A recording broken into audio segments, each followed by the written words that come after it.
Technology coma. According to the Institute of Neurological Disorders, coma is the state of unconsciousness in which a person cannot be awakened, fails to respond normally to painful stimuli, light, or sound.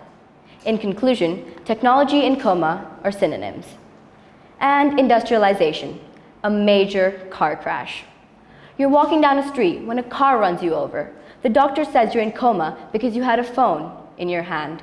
You're disheartened because you were left on red. Now the doctor says you're in coma from PTSD because you had a phone in your hand.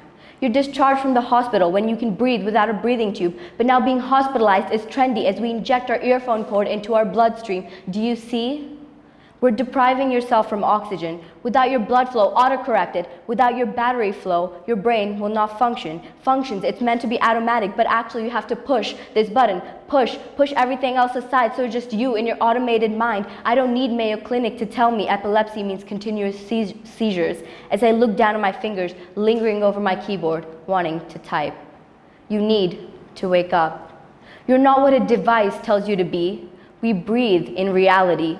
Wake up, because right now you're asleep. Your fists are clenched, fighting back the urge to hold your phone as your throat begs for water in the morning, but instead you feed it with the radio waves from your gadgets. Your mother is yelling from the other room, telling you to eat. She has made your favorite dish, but you're already full from today's serve of dopamine. Wake up. You're not what a device tells you to be. I can no longer say that with full guarantee. If you don't belong in the crowd of the 2 billion gamers or 9.4% of the iPhone users, you are worthless. Worthless if you can't keep up with the trend. Worthless if your phone update is fall edition because we are in winter now. Wake up. We used to run to the store to buy Blackberries, but now we run to the store to buy Blackberries that tell us our self-worth comes from the number of likes. What self-esteem will you bear in this world regulated by codes and calculations? Counting my contacts arranged in alphabetical order, I haven't yet crossed the border of popular. My screen displays a friend I'll never be able to call again, so I delete those contacts and store them in my brain. Brain, 4 walls of empty space. Now the information goes in one ear and comes out the other. It's easier to compute than to remember. See, as humans, we are given this opportunity, but our brains have been programmed to believe that our technology is reality. This reality which promised us proper shelters, flying cars, and saving lives, but reality is islands of plastic, guns for shooting, and cyberbullying. Now I never leave home.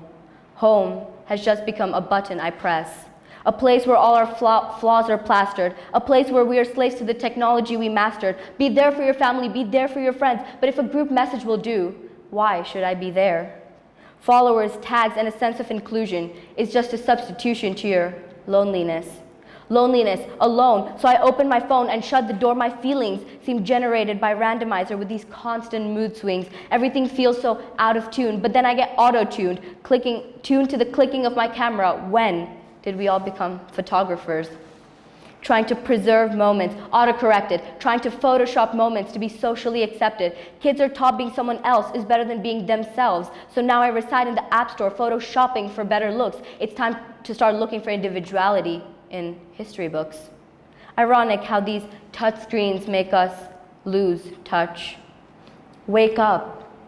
We have blown the line between virtual and reality. Do you see? My laughter is 10% reality and 10% reality in high resolution because a 1600 by 1700 is a solution to my delusion. Do you see? When my aunt sees me after 2 years and says, "You've grown so much," she's referring to my screen time, not my height. Do you see? No, because you're so busy staring at that screen. Harsh lights are meant to blind us, not keep us awake at night. Loud sounds are supposed to burst eardrums, not ignite the dopamine in my mind. We have blown the line between virtual and reality.